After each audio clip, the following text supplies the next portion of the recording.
Anak yang soleh itu anak yang tahu kalau dia seorang laki-laki nanti, secantik apapun istrinya, selucu apapun anak-anaknya, sebanyak apapun harta yang dia miliki, sehebat apapun dia di mata anak buahnya, demi Allah, orang tua tidak pernah menjadi nomor 2 dalam hidup.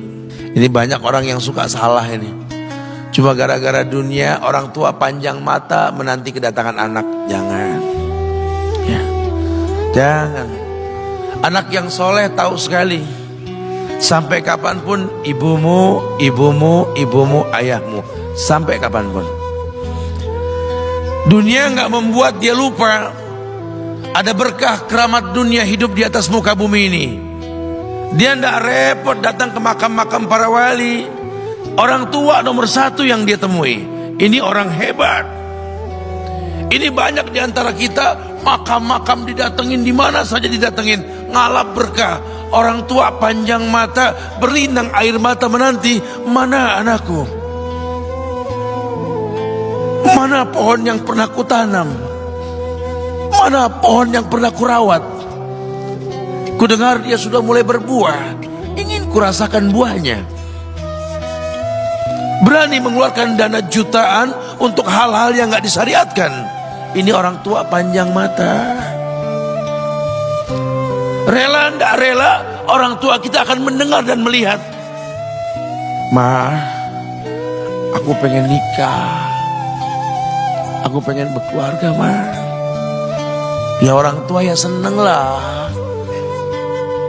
Cuma kalau inget metik buahnya belum terasa, ya ada perasaan kayak gimana gitu loh.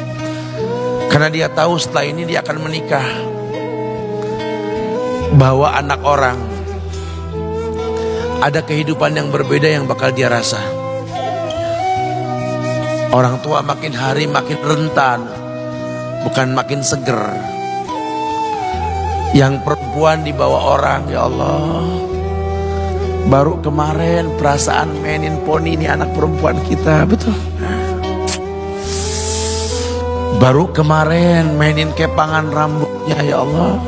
Ya Allah, baru kemarin perasaan saya titah dia, titah, ya Allah. Belajar jalan, bisa berlari bawa sesuatu, coret-coret tembok, aduh Masya Allah. Sekarang udah gede, dibawa orang, ya Allah, Masya Allah. Yang laki dekat sama mamahnya. Baru kemarin tangan mungilnya kita tuntun, kalau kelepas dia nangis, betul. Sekarang tangannya keker besar, tangan ibunya keriput, betul. Mau nangkep tangan anak pun sudah mulai susah. Membawa anak orang datang dengan gagah, cium tangan, cipika-cipiki, udah. Ma, kita jalan dulu, Ma, ya. Udah, Mama, udah. Digandeng tangan kekasihnya, dirangkul pundaknya.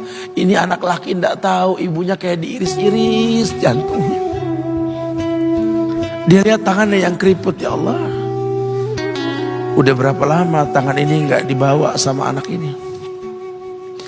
Udah berapa lama tangan ini nggak digandeng sama anak saya?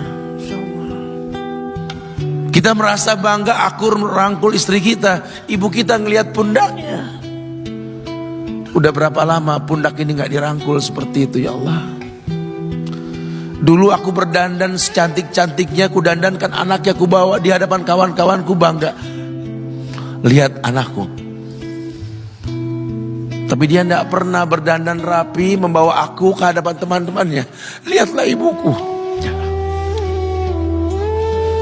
Ibunya sudah kebayang, ya Allah, ini anak bakal minta nikah sebentar lagi. Yang wajar kalau orang nanam pohon pengen metik buah, wajar. Ini buah belum terasa, pohon sudah mau dibawa, kebayang tidak? Ya Allah. Mulai dia kebayang. Sehingga rasa-rasa seperti ini menjadi tumpukan rasa di hati orang tua kita, yang nanti pada akhirnya dia pun bakal kembali ke hadirat Allah, kita pun bakal kembali ke Allah, betul?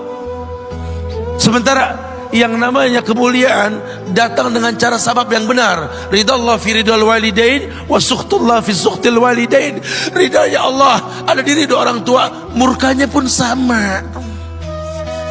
Karena semua ibadah yang dia lakukan berujung pada surga. Dan yang paling gampang ketika dia mau menaklukkan dunia, demi Allah, berkah orang tua dulu yang dia ambil.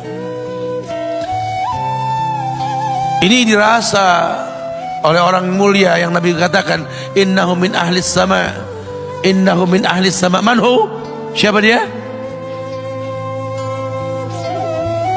Sahabat, manusia yang pernah hidup zaman sahabat tapi nggak ketemu Rasul, yang bernama Uwais Al-Qarni, pemuda miskin pengembala kambing di negeri Yaman. Padang tandus yang dia tinggal di situ, yang dia kesampingkan hidupnya untuk ibunya, untuk ibunya. Tidaklah terucap kalimat satu yang ingin ibunya pengen, kecuali Uwais pasti akan melakukannya apapun, dan ibunya cacat. Apa kata Uwais? Tidak akan pernah terlontar kata dari mulut ibuku kecuali kan kulakukan yang dia inginkan. Masya Allah. Ibunya cacat dan dia menomorduakan diri, yang penting orang tuanya dulu. Hingga satu waktu ibunya berkata, wahai Uwais, ibu sudah tua. Andai kematian mendatangi ibu, ada beberapa keinginan yang ibu pengen merasakan keinginan tersebut. Mungkin enggak ya? Apa Bu? Katakan. Ibu pengen haji. Bengong, Wais, ya Allah Bu, ini Yaman, Hadramaut, yang sekarang saja pesawat itu bisa 3 jam menuju Saudi itu, 2 jam lebih lah menuju Saudi. Ini lebih jauh lagi, kebayang berapa ratus kilo, berapa ribu kilo nggak tahu. Ya baiklah ibu, kata Uwais, aku tidak pernah menolak permintaan ibuku, tapi kali ini aku tidak bisa menjawab karena mikir gimana caranya ini. Apalagi dia seorang pemuda yang punya penyakit sopak, ada tanda-tanda putih di bagian badan itu kayak pano besar gitu tuh. Udahlah, terserah gimana nantilah. Yang penting ini nomor 1 dalam hidup ini. Dia beli seekor anak sapi, digendong tiap hari itu sapi sama si Uwais menuju puncak gunung. Turun lagi, gendong ke atas, turun lagi tiap hari. Sampai orang bilang, Uwais gila no. Orang sapi dipiara, dia digendong tiap hari naik gunung yang tinggi. Sampai nggak berasa, dikatakan 8 bulan dia lakukan itu. Sehingga terbentuklah fisiknya yang bagus karena olahraga tiap hari bawa itu sapi. Dan sapi itu makin berat, dalam hikayat dikatakan sampai di atas 100 kilo itu sapi. Kemudian dia tetap gendong ke atas dan dia yakin, bismillah saya yakin, sampailah bulan haji. Ibu naik ke pundakku, digendong ibunya dari negeri Yaman.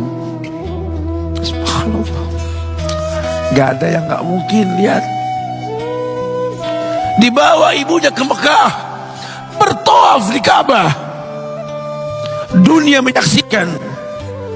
Bahkan hikayat mengatakan dia sempat bertanya kepada sahabat Abdullah bin Umar, aku telah menggendong ibuku dari negeri Yaman menuju Mekah, bertawaf di Ka'bah ini, sudahkah aku membayar jasa ibuku? Apa kata sahabat Abdullah bin Umar? Bahkan satu hentakan napas pun ketika melahirkanmu belum terbayar. Bahkan satu hentakan napas pun ketika melahirkanmu belum terbayar. Dia selesaikan tawafnya, dia selesaikan tawafnya. Selesai tawaf, dibawa ibunya ke makom Ibrahim untuk sholat 2 rakaat.